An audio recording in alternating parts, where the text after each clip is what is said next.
সুপ্রিয় দর্শক, বিশ্ব সংযোগে আপনাদের স্বাগতম। কেমন আছেন আপনারা? নিশ্চয়ই ভালো, আমরা ভালো আছি।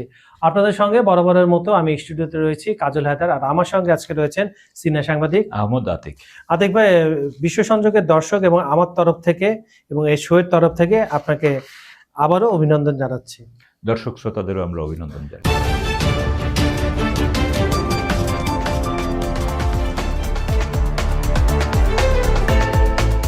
সুপ্রিয় দর্শক, আজকে 11ই মার্চ, যুদ্ধের 12তম দিন। 37তম হামলা আপনার করছে ইরান সেনাবাহিনীর শক্তিশালী ইউনিটটি, এবং এক এক দিন এক এক ধরনের ভিন্ন ভিন্ন কৌশল আপনারা আমাদের শোতে দেখেন, বা টুইটার, ফেসবুক বা যেখানে দেখেন, বা নিউজগুলো দেখেন দেশি বিদেশি মাধ্যমে, দেখবেন মোস্তফা খামেনি আসার পর থেকে কিছুটা ভিন্নতা এসেছে বিভিন্ন কৌশলে, আক্রমণে, ক্ষেপণাস্ত্র হামলা বলেন, ড্রোন হামলা বলেন, এবং কথাবার্তাও বলেন। উনি ওনার বাবার লেগেসিকে ছাড়িয়ে যেতে পারবেন কিনা এটা ভবিষ্যৎ বলে দেবে, কিন্তু উনি ওনার মতো করে চেষ্টা করে যাচ্ছেন। কারণ আমরা জানি যে দীর্ঘ কয়েক বছর উনি ওনার বাবার ছায়াই ছিলেন। সব ধরনের কিভাবে কৌশল নিতে হয়, বিভিন্ন স্ট্র্যাটেজি নিতে হয়, সেগুলো তিনি আয়ত্ত করে ফেলেছেন। তার নিজস্ব চিন্তা চেতনা আছে। 56 বছর বয়স, অত আপনার পৌরও বলা যাবে না।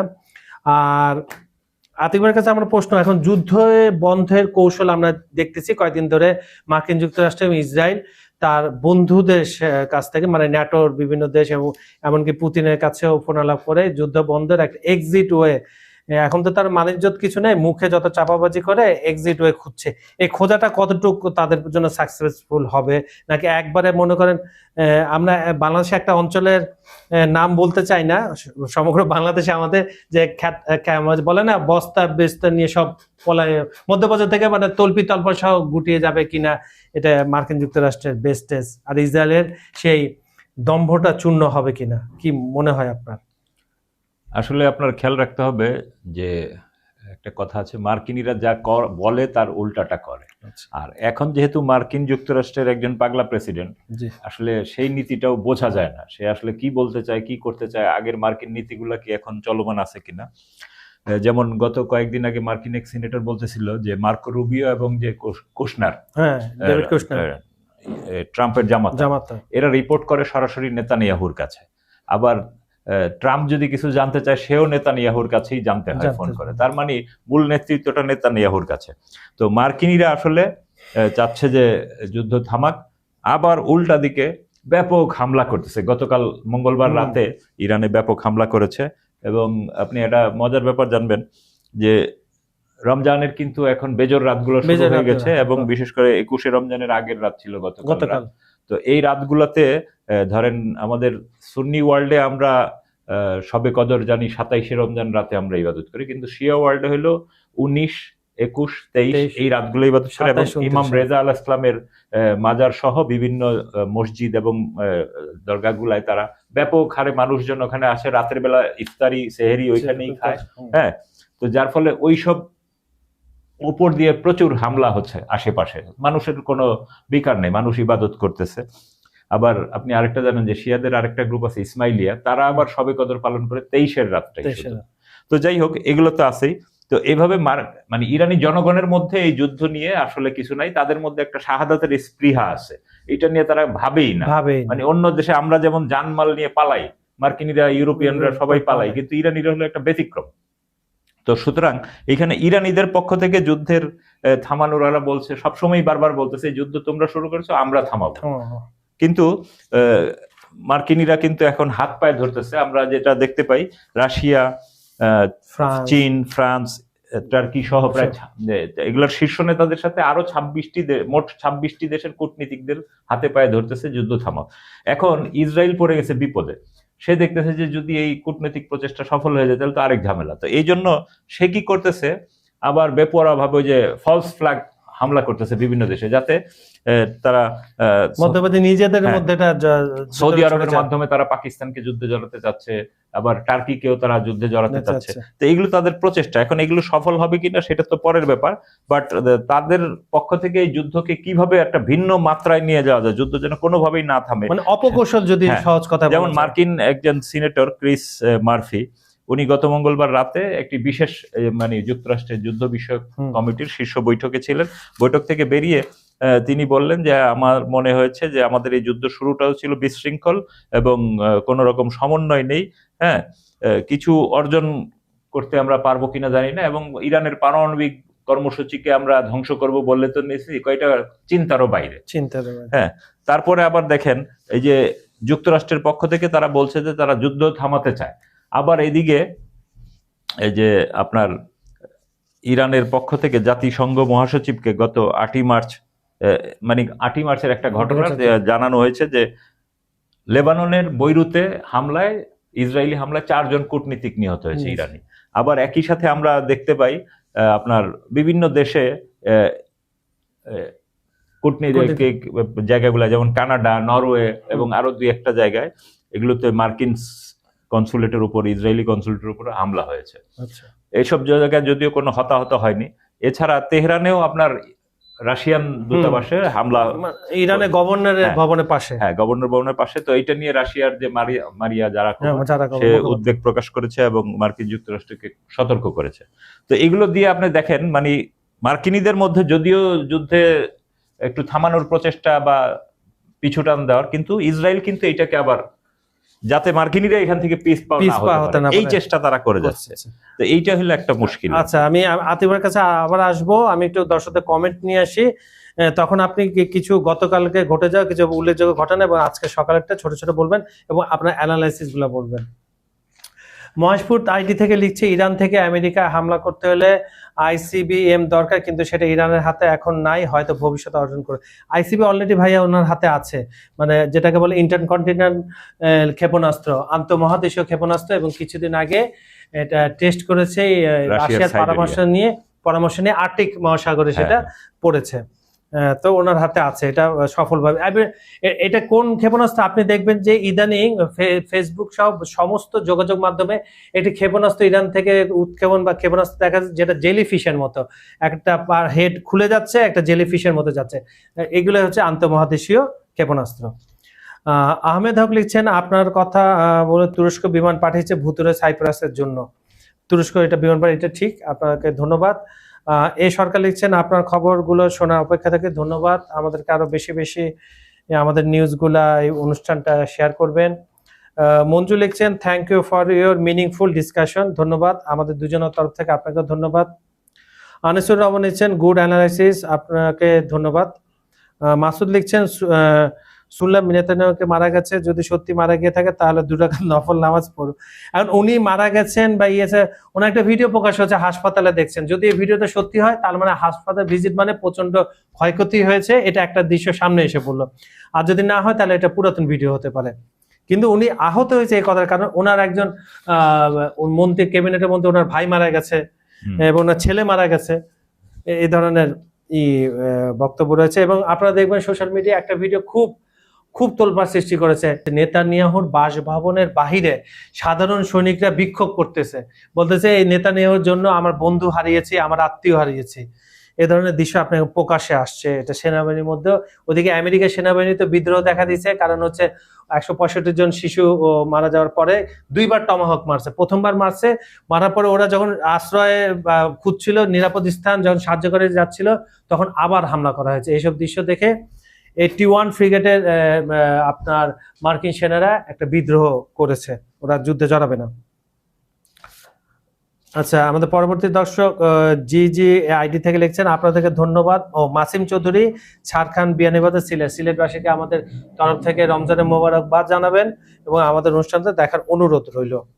রুবুল মিয়া লিখছেন, আসসালামু আলাইকুম, আমরা একটি বিষয় জানার ছিল, শুনেছি পাকিস্তান নাকি সৌদি আরবের পক্ষে ইরানের সাথে যুদ্ধ করবে, এই বিষয়ে আপনার মতামত কি? আর এতটুকু সত্য এই বিষয়টা যদি জানাতে ধন্যবাদ। কালকে জানিয়েছে, তারপর আতিফ একটু ছোট করে বলেন।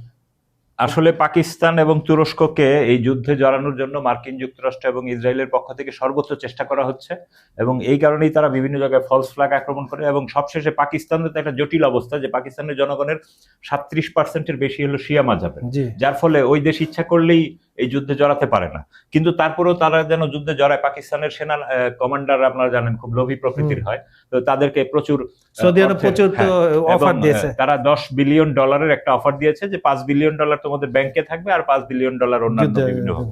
তো এটা এইভাবে তারা প্ররোচিত করার চেষ্টা করছে, কিন্তু এখনো পাকিস্তানের পক্ষ থেকে এরকম সরাসরি নেমে যাওয়ার কোনো লক্ষণ আমরা এখনো দেখছি না। পাকিস্তানের সীমান্ত থেকে ওই দিকটা। আচ্ছা, ওখানে গেলে আমরা বেলুচিস্তান তো এমনি পাকিস্তানের বিরুদ্ধে, তখন তো এটা আবার এটা তো আপনি দেখেন বেলুচ বিদ্রোহীরা তো মার্কিনীরা বা অন্য পাশের আমাদের আরেকটি দেশ প্রভাবিত করে, ঠিক একইভাবে যে কুর্দিদের যেমন মার্কিনীরা প্রভাবিত করে। তো এই দুই দিক থেকে, ইরানের দুই পাশ থেকেই তারা একটা ষড়যন্ত্র করছে। আচ্ছা, বিলাল হোসেন লিখছেন আলহামদুলিল্লাহ, ধন্যবাদ আপনাকে। আতিক ভাই, আমি কমেন্টে যাওয়ার আগে যে প্রশ্নগুলো আপনাকে দিয়েছিলাম যে গতকাল কি হয়েছে, আজকে পর্যন্ত কি হচ্ছে টুকটাক, আর আপনার কোনো অ্যানালিসিস থাকলে আসলে এই মার্কিন এবং ইসরায়েলিদেরকে আমরা ওইভাবে, বা সৌদি আরব যে রাজা বাদশাদের, আরব জনগণ নয়, আরবের রাজা বাদশা, এদেরকে আমরা বলি এপস্টেইন গ্যাং। হ্যাঁ, তো এরা হেন কোনো অপকর্মনাই করতেছে। মূলত ট্রাম্প এই নিজের বিচার থেকে বাঁচার জন্য, এপস্টেইনের যে প্রকৃতিগুলো বেরিয়েছে, এগুলো থেকে বাঁচার জন্যই সেই যুদ্ধে জয়েন করেছে। আবার ইসরায়েলের যে নেতানিয়াহু, তার বিরুদ্ধে ওদের আদালতে কিছু মামলা আছে, সেই মামলার শাস্তি থেকে বাঁচার জন্য সেই যুদ্ধ বাড়াতে চায়। এবং আপনি গতকাল ইরানি যে সংবাদ মাধ্যমের সূত্রে জানা গেছে যে তাদের খোরাসান রেজাভি প্রদেশ থেকে তারা 30 জনের বেশি বিদেশি এজেন্ট আটক করেছে এবং অস্ত্র উদ্ধার করেছে এদের কাছ থেকে প্রচুর পরিমাণ। এবং এদের মধ্যে একজনকে তারা ধরেছে বিদেশি, আর আরেকজনকে এমন ধরেছে যে সে 10 বছর বিদেশে প্রশিক্ষণ নিয়েছে, মানে ইসরায়েল বা আমেরিকা এই ধরনের স্পাইনিশ কাজের প্রশিক্ষণ নিয়েছে এবং কিভাবে গুপ্ত হত্যা টত্যা এগুলো করা যায় এই ব্যাপারে প্রশিক্ষণ নিয়েছে। তো ইরানিরা তাদের আটক করেছে এবং তারা এখন এদেরকে বিচার করবে। আর আরেকটা জিনিস, তাদের এইসব আরেকটা ঘোষণা দিয়েছে ইরানি গভর্নমেন্ট যে শত্রুর ডাকে যারা রাস্তায় নামবে তাদেরকে শত্রু হিসেবেই চিহ্নিত করা হবে এবং সেইভাবেই তাদের ট্রিট করা হবে। এবং একই সাথে বিদেশে যারা ইরানি বিভিন্ন দেশে বিক্ষোভ করছে এদেরকে শনাক্ত করতে পারলে তাদের দেশের সব সম্পদ বাজেয়াপ্ত করা হবে। সো এইটা কিন্তু একটু কঠোরতার ইঙ্গিত দেয়। এই নিয়ে যে ভদ্রমহিলা উনি মুখপাত্র ইরান, হ্যাঁ ইরান গভর্নমেন্টের, উনি এটা বলছে। তারপরে আবার এই যে আরব, এবং শুধু আরব নয়, মার্কিন যুক্তরাষ্ট্রের উপর নির্ভরশীল সব দেশই এখন অসহায়ত্ব প্রকাশ করেছে যে কাদের কাছে আমরা আমাদের নিরাপত্তা দিলাম। যেমন আপনি দেখেন আরব আমিরাত, সৌদি আরব, কাতার, এইসব দেশ থেকে অতিরিক্ত থার্ড বা যেগুলো অস্ত্র রয়েছে দ্রুত আমেরিকা এটা ইসরায়েলে শিফট করতেছে। ইসরায়েলের নিরাপত্তা আগে। এখন মার্কিন আরব শাসকরা এটা বলতেও পারতো যে আরব আমিরাত এবং সৌদি আরবের শাসকরা সরকারের পক্ষ থেকে উদ্বেগ প্রকাশ করেছে যে আমাদের টাকা দিয়ে কিনা আমাদের জিনিস আমাদের থেকে নিয়ে যাচ্ছে। ঠিক একই অবস্থা হয়েছে আপনি দেখেন সাউথ কোরিয়ার ওখানে যে থাকা থার্ড ও প্যাট্রিয়ট ক্ষেপণাস্ত্র কিন্তু মার্কিনীরা নিয়ে গেছে ইসরায়েলের নিরাপত্তার জন্য। এবং সেইখানে দক্ষিণ কোরিয়ার প্রেসিডেন্ট বলতেছেন যে আমরা এগুলো নিয়ে যাওয়ার বিরোধিতা করি কিন্তু জোর দিয়ে কিছু বলতে পারি না, মানে কতটা অসহায়ত্ব। হ্যাঁ, তো এবং আরেকটা জিনিস দেখেন যে ইসরায়েলের একটা গ্লোবস সংবাদ মাধ্যম আছে, ওর ওয়েবসাইটে প্রশ্ন তোলা হয়েছে যে এই যে এতদিন আমাদেরকে নানান গল্প করা হতো ইসরায়েলের কাছে লেটেস্ট লেজার ব্যবস্থা আছে, তো সেই লেজার ব্যবস্থা এখন এই যুদ্ধে কেন সেটা ব্যবহৃত হচ্ছে না। আবার যে আমরা দেখতে পাই যে মার্কিন যুক্তরাষ্ট্রে একটা ওয়েবসাইট আছে প্ল্যানেট, তারা যে বিভিন্ন যুদ্ধের ছবি এগুলো প্রকাশ করতো। তো তারা এই স্যাটেলাইট কোম্পানিগুলো এখন ইরানের ছবি, ইরান যে হামলা করতেছে মধ্যপ্রাচ্য এবং ইসরায়েলে যে মার্কিন মার্কিন ইসরায়েলি লক্ষ্যবস্তু, সেইটার ছবি তারা এখন 14 দিন পরে প্রকাশ করবে বলেছে। এর হিসেবে তারা বলছে তারা বুঝাতে চাচ্ছে যে ট্রাম্প আসলে চায় না যে সাধারণ মানুষ এই ক্ষয়ক্ষতি, নিরাপত্তার স্বার্থে বলছে যেটা 4 ঘন্টায় করা যেতে পারে ওটা 14 দিন করছে এখন। আর একই সাথে তো মার্কিনীরা যেমন গত ঘোষণা দিয়ে বলেছে যে আমরা ইরানের উপর ব্যাপক আঘাত হানবো, গতকাল রাতে সেটা তারা করেছে। তা আবার তারা যুদ্ধবিরতির জন্য চেষ্টা করছে। তার মানে আপনি কোনটা বিশ্বাস করবেন তাদের? তো ইরানি কর্মকর্তাদের পক্ষ থেকে যেটা বলা হয়েছে যে মার্কিনীদের কোনোভাবেই বিশ্বাস করা যায় না, কারণ অতীতে আমরা 3 বার তাদের সাথে কথা বলতে গিয়ে প্রতারিত হয়েছি, তো আমরা আর প্রতারিত হতে চাই না। তো এই ধারাবাহিকতায় কিন্তু আপনি ইরান, আরব আমিরাত, ইসরায়েল, বাহরাইন, হ্যাঁ, কাতার, জর্ডান, এই সব জায়গায় মার্কিন বেজে ইসরায়েল মার্কিনীরা যেমন ইরানে হামলা করেছে, ইরানও পাল্টা এইসব জায়গায় হামলা করেছে এবং তেল স্থাপনাগুলো এখন টার্গেট হচ্ছে। যার ফলে আমরা যতই বলি না কেন আরেকটা জিনিস, ইরাকের ইরবিলে যে কুর্দিদের যে একটা সদর দপ্তর, কুর্দি একটা দলের, সেইটাকে কালকে রাতেই ইরান মিসাইল হামলা করেছে। তো এগুলোর মাধ্যমে যতই আমরা বলি যে যুদ্ধ থামছে, যুদ্ধ হালকা হয়ে আসছে। আরেকটা কথা জিজ্ঞেস করে, হরমুজ প্রণালীতে কিন্তু মাইন বসানো শুরু করছে, এইটা আসলে এটা মার্কিনীদের অভিযোগ। হ্যাঁ, কারণ ইরান, আপনি খেয়াল করেন দুইটা বক্তব্য মিলে না। এটা মার্কিনীরাই বলছে যে আমরা, আবার অপসারণ করছে 16টা। ট্রাম্প আবার বলেছে যে আমরা অসমর্থিত সূত্রে খবর পেয়েছি। তো ইরান কিন্তু বাংলাদেশের মতো দেশকেও বলছে যে ওই 45 কিলোমিটার ন্যারো জায়গা দিয়ে যে বাংলাদেশের জাহাজও এদিক দিয়ে নিরাপদে যাবে। তো যদি নিরাপদে আপনি জাহাজ যেতেই দেন, তাহলে আবার ওখানে আপনি আর মার্কিনীরা ওই এলাকা থেকে 400, 500, 700 কিলোমিটার দূরে থাকে, তারা আবার কিভাবে এখানে অপসারণ করে? এগুলো হলো তারা এখন প্রচার এবং মিথ্যা প্রোপাগান্ডার যুদ্ধ চালাচ্ছে। আচ্ছা, সর্বশেষ আপনার কাছে জানতে চাই যে গতকাল রাতে যে ভয়াবহ হামলা হলো, আজকে সকালে হাইফা, তেল আবিব আর জেরুজালেমে, এই হামলা সম্পর্কে আপনি কিছু বলেন। ওই যে আপনার ইরান সেনাবাহিনীর শক্তিশালী ইউনিটটা এটা চালিয়েছে এবং টানা 3 ঘন্টারও বেশি সময় ধরে আপনার এই 11 দিনের যুদ্ধে কিন্তু এটাই একটানা এত ক্ষেপণাস্ত্র এবং বিভিন্ন ধরনের অস্ত্র নিক্ষেপ করা হয়েছে।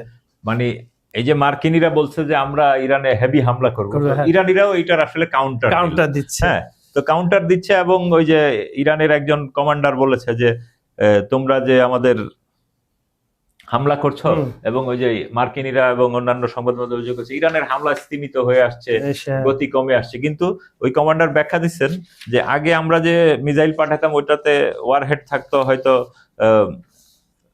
1/2 টন, এখন সবগুলাতে 1 টন বা তারও বেশি। হ্যাঁ, বা কোনোটা 1000 কিলোগ্রামেরও বেশি ওয়ারহেড পাচ্ছে, যার ফলে আমাদের যদি মিসাইল কমও যাচ্ছে কিন্তু সেইটা খুবই বেশি ক্ষতিগ্রস্ত হচ্ছে, যেটা ইসরায়েল। এবং এই কারণেই দেখেন মার্কিনীরা যে 14 দিন পর ছবি প্রকাশ করবে, যাতে সাধারণ জনগণ এগুলো দেখে ক্ষিপ্ত না হয় আর ওই জায়গাটা পরিষ্কার করে ফেলবে। প্লাস হচ্ছে যে আপনি যে গুচ্ছ বোমার কথা বললেন, এই গুচ্ছ বোমার ব্যাপারটা কিন্তু ইসরায়েলের যে সেনাবাহিনী আছে তারা কিন্তু স্বীকার করে নিয়েছে, এটা যদি আকাশেও আমরা ধ্বংস করি, এর 20 থেকে 24টা টুকরা পুরা 10 মাইল এলাকা জুড়ে ব্যাস জুড়ে এটা পড়ে এবং প্রচুর ক্ষয়ক্ষতি এবং হচ্ছে। গতকাল একটা ওই যে ভিডিওতে আমরা দেখলাম যে প্রকাশিত হয়েছে, ইসরায়েল যদিও সেন্সর করে তারপর পাবলিক কিন্তু এগুলো ছেড়ে দিচ্ছে। এখানে দেখা যাচ্ছে যে একটা ধ্বংসস্তূপের মাঝে ইসরায়েলি আর্মির একটা ইউনিট গেছে, একটা সৈন্য, সে দেখতেছে কোথায় কি করে ময়লা টয়লা পরিষ্কার করে, হঠাৎ করে ওইখানে এক বিস্ফোরণ, সেই আর্মি অনেক উঁচায় বিস্ফোরিত হয়ে গেছে। ইরান তার কৌশল পাল্টাচ্ছে না, বরঞ্চ ইরানের যে বিপ্লবী বাহিনীর তাদের একজন কমান্ডার, আমরা দেখলাম আমাদের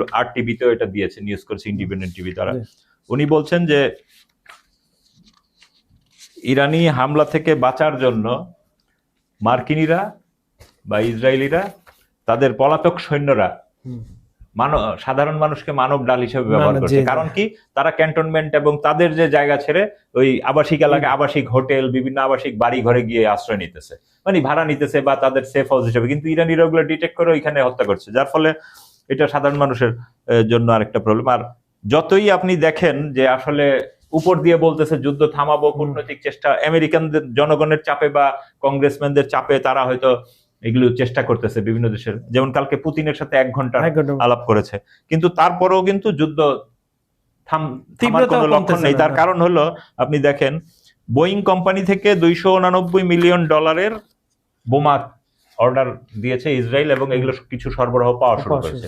তো আপনি যদি এদিকে বোমা আনেন আবার ওইদিকে বলেন যুদ্ধ থামাও, মানে এটা তো কোনটা আপনি বিশ্বাস করবেন? হ্যাঁ, তারপরে আবার এই যে আপনি দেখেন যে এই হতাহতের সংখ্যা নিয়ে একটা অদ্ভুত ব্যাপার। ইরানিরা কিন্তু তারা বলে দিয়েছে যে আমাদের 2000-এর মতো লোক নিহত হয়েছে, আর 17,000-এর মতো লোক আহত হয়েছে, হসপিটালে চিকিৎসাধীন।